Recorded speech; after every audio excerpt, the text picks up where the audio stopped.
எஜமானன் நீங்க தானே, என் எஜமானன் நீங்க தானே, எஜமானன் நீங்க தானே, என் எஜமானன் நீங்க தானே.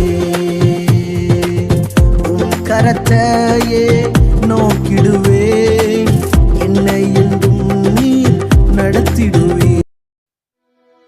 ஆண்டவராகிய இயேசு கிறிஸ்துவின் நாமம் மகிமைப்படுவதாக. 2270வது காலை மன்னா செய்தியின் மூலமாக உங்களை சந்திப்பதில் மிக்க மகிழ்ச்சி அடைகிறேன். தேவனாகிய கர்த்தர் இந்த இரவு முழுதும் பாதுகாத்து புதிய நாளை தந்திருக்கிறார். அவருக்கு மகிமை உண்டாவதாக. தொடர்ந்து இந்த நாளிலும் நாம் யாருக்காக ஜெபிக்க வேண்டும் என்று சொன்னால், திருமண வயதுக்கு வந்து திருமணம் ஆகாமல் இருக்கிறவர்களுக்காக ஜெபிக்க வேண்டும். குறிப்பாக வயது ரொம்ப கடந்து போய்கிட்டு இருக்கும், வரன் ஆங்காங்கே தேடிக்கொண்டு இருப்பாங்க, சரியா அந்த வரன் அமையாது. இப்படிப்பட்டவர்களுக்கு கர்த்தர் நல்ல ஏற்ற துணையை கொடுக்கும்படியாக ஜெபிப்போம். நம்முடைய தேசத்துல இது ஒரு பெரிய பிரச்சனையாகவே இருக்கிறது. அந்த பொண்ணு மாப்பிள்ளை பார்க்கறது பெரிய பிரச்சனையா இருக்கிறது. எனவே கர்த்தர் திருமண வயதுக்கு வந்தவர்களுக்கு ஏற்ற துணையை கொடுக்கும்படியாக ஜெபிப்போம். தேவன் பெரிய காரியங்களை செய்வாராக. இந்த காலை மன்னா ஆதாரத்துக்காக எடுத்துக்கொண்ட வேத வசனம் யோசுவாவின் புஸ்தகம் 1ஆம் அதிகாரம் 9வது வசனம். நான் உனக்கு கட்டளையிடவில்லையா? பலங்கொண்டு திடமனதாயிரு, திகையாதே, கலங்காதே, நீ போகும் இடமெல்லாம் உன் தேவனாகிய கர்த்தர் உன்னோடு இருக்கிறார் என்றார்.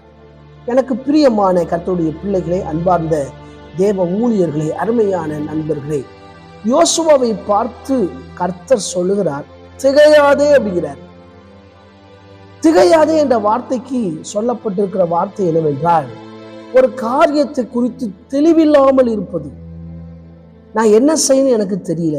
சில சொல்றாங்க பார்த்தீங்களா, எப்படிதான் செய்யணும் தெரியல, வேலையை ஆரம்பிச்சாச்சு, எப்படிதான் முடிக்க போறேன்னு தெரியல. இதை தெரியாம நிற்பதுதான் திகைக்கிறதை குறிக்கிறது. யோசுவாவினுடைய வாழ்க்கையில கர்த்தருடைய தாசனாகிய மோசே மரித்து விட்டார். அவர் இருக்கும்போது செங்கடலை கடந்தார், ஜனங்கள் செங்கடலை கடந்தார்கள். அவர் மரித்த பிறகு யோசுவா புதிதாக பொறுப்பெடுக்கிறார். அவர் இந்த ஊழியத்தை புதிதாய் பொறுப்பெடுப்பதினால அவர் திகைத்து போய் நிற்கிறார். சில நேரத்துல புதுசா ஊழியத்தை ஆரம்பிக்கிறவங்களுக்கு தான் அந்த வேதனைகள் தெரியும். அதை எப்படி செய்ய போறோம், நல்லா செஞ்சிருவோமா அப்படிலாம் தோணும். ஒருவேளை ஊழியர்கள் இதை பார்த்து கொண்டு இருப்பீங்கன்னா, ஆண்டவராகிய தேவன் உங்களுக்காகவே சொல்கிறார், உங்க ஊழியத்தை குறித்து ரொம்ப திகைச்சு போயிருக்கலாம். என்னால செய்ய முடியுமா, என்ன செய்ய போறேன்.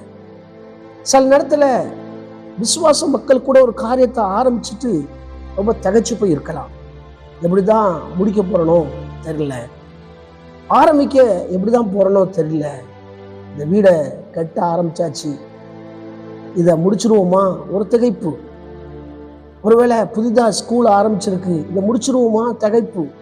போதிய ஞானம் இல்லையே, புதுசா வேலைக்கு சார்ந்திருக்கிறோம், எப்படி இந்த வேலையில நம்ம கடைசி வர நீடித்தர முடியுமா, ஒரு திகைப்பு. ஆனா யோசுவாவை பார்த்து ஆண்டவர் சொன்னார், பலம் கொண்டு திடமனதா இரு. அதுக்கு முன்னால சொல்லுவாரு, நான் உனக்கு கட்டளையிடவில்லையா? அப்ப யோசுவாவுக்கு என்ன கட்டளையை கொடுத்தார் என்று சொல்லி இதே அதிகாரத்துல 7-8 வசனங்களை வாசிப்போம் என்று சொன்னால், இது சொல்லப்பட்டிருக்கிறது, நியாய பிரமாண புஸ்தகம் உன் வாயை விட்டு பிரியாதிருப்பதாக. இரவும் பகலும் நீ அதை தியானமா இருக்கணும், அதை தியானம் செய்யணும். அது மாத்திரமல்ல, அப்பதான் நீ புத்திமானாய் நடப்பா. உன் வாயை விட்டு அது பிரியக்கூடாது. இப்படிலாம் கர்த்தர் யோசுவாட்ட சொல்றாரு. மோசே உனக்கு எப்படிலாம் கற்று கொடுத்தாரோ அதே போல நீ நடக்கணும்.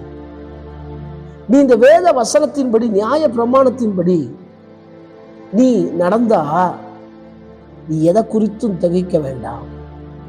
இன்னைக்கும் கர்த்தருடைய பிள்ளைங்க இந்த வேத வசனத்தை வாசித்து, இந்த வேத வசனத்தின்படி நம்முடைய வாழ்க்கையில அப்ளை பண்ணி நம்ம நடப்போனா எல்லா பிரச்சனைகளையும் கர்த்தர் மாற்றுவார். இஸ்ரவேல் ஜனங்களை யோசுவா தலைமையில தான் யோர்தானை கடக்க கர்த்தர் கிருபை கொடுக்கிறார், தேசத்தை பங்கிடக்கூடிய கிருபையை கொடுக்கிறார். எனக்கு இதை பார்த்து கொண்டிருக்கிற அன்பான கர்த்தருடைய பிள்ளைகளே, உங்களை பார்த்து ஆண்டவர் சொல்றாரு, திகையாது என்று சொல்லி. அது மாத்திரமல்ல, மார்க் எழுதின சுவிசேஷம் 10ஆம் அதிகாரம் 32ஆம் வசனத்துல அங்க சீஷர்கள் திகைத்து போய் இருக்கிறாங்க. ஆண்டவர் 3வது விசை தன்னுடைய மரணத்தை பற்றி சொல்கிறார். மரணத்துக்கு அப்புறம் அவருடைய வாழ்க்கை எப்படிலாம் இருக்கும், 3ஆம் நாள் உயிர் தெழுவார். இந்த காரியத்தெல்லாம் சொல்லும் போது அங்க சீஷர்கள் திகைத்து போய் இருக்கிறாங்க. நம்முடைய இயேசு இப்படி சொல்றாரே சொல்லி, சீஷர்களுடைய அறிவு குறைவானது, ஆண்டவருடைய அறிவு நிறைவானது. இன்றைக்கும் ஆண்டவரை பின்பற்றி நடக்கிற கர்த்தருடைய பிள்ளைகளே, உங்க வாழ்க்கையில ஒரு திகைத்து போய் இருக்கலாம். ஆனால் ஆண்டவர் உங்களை பார்த்து சொல்றார், திகையாது, நான் உன் தேவன், நான் உன்னை பலப்படுத்துவேன் என்று நமக்கு வாக்கு பண்ணியிருக்கிறார். அந்த நம்பிக்கையோடு இந்த நாளை துவங்குவோம். கர்த்தர் நம்மை ஆசீர்வதிப்பாராக.